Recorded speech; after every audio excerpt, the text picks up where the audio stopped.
They thought they could humiliate me, end me with a single public swing.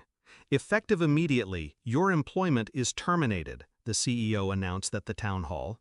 His smile was sharp, rehearsed, meant to draw blood. 100 faces turned toward me. Some looked away. A few smirked. Most stayed frozen, grateful it wasn't them. I didn't flinch. I just reached for my phone. One form, one submission. Status change, inactive. My compliance certification, my license, revoked their ability to operate. A red flag rippled across the system. Contracts froze. Work stopped. $100,000 bled every hour. By the time security walked me out, I knew the countdown had started. Flashback, the first meeting. I once believed in him, the CEO. He'd shaken my hand on my first day, his grip firm, his eyes lit with that evangelical promise founders have. "You're the shield," he'd said. "Our integrity rests on you." I built everything. The controls, the safeguards, the invisible architecture that let investors sleep at night. I gave them my nights, my weekends, my faith. And in return, he cut me loose in front of the whole company. No warning, no severance, no respect. Just the phrase, "at will." But betrayal is a funny thing. It hurts less when you realize you were the only adult in the room all along. The discovery. I should have seen it sooner. The shortcuts, the signatures forged in haste, the endless push to close deals first, clean up later. Then I found the emails. Internal threads where they mocked my compliance notes. "Paper tiger," they called me. "She'll bark, but we can override." That was the moment something inside me went cold. They thought rules were decoration, that I was a wall they could paint over. But walls can hold weight, or collapse. And when they collapse, they bury the people beneath them. The shift. I didn't beg. I didn't rage. I observed. The company ran on my credentials. I knew it. Their lawyers knew it.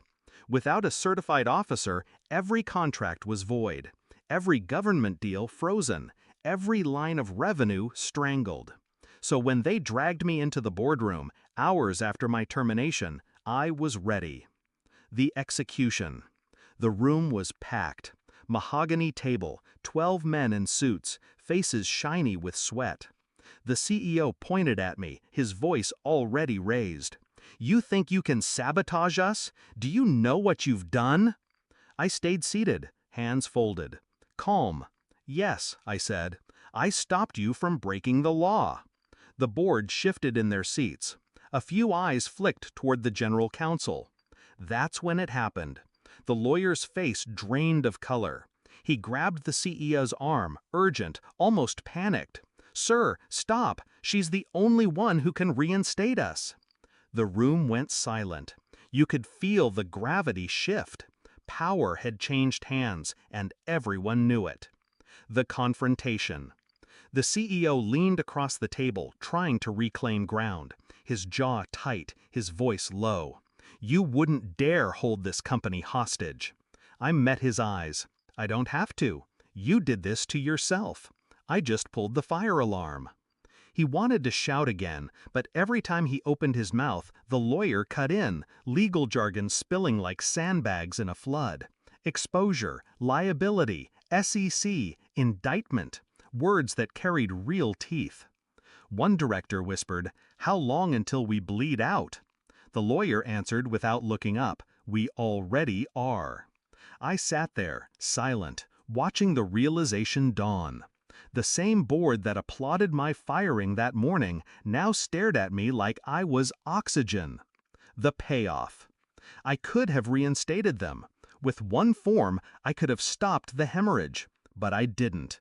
Instead, I let the silence stretch. Let them sweat. Let them imagine the calls from clients, the headlines, the regulators knocking at their doors. Finally, I stood. "You fired me at will," I said, smoothing the papers in front of me. "Now you can live with the consequences, at will."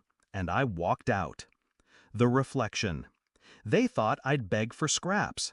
Instead, I left them gasping for air in the house I built. In the weeks that followed, the news broke. Government contracts dissolved. Investors fled. The CEO stepped down to spend more time with his family. Quiet words for public disgrace. I didn't celebrate. Revenge wasn't a toast. It was a reckoning.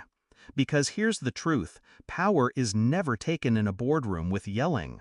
Power is in the fine print, the overlooked clause, the silent keystroke at 5:01 p.m. And when they tried to strip me of dignity, I showed them the cost of underestimating the quietest person in the room. They built their empire on my signature, and with a single click, I erased it.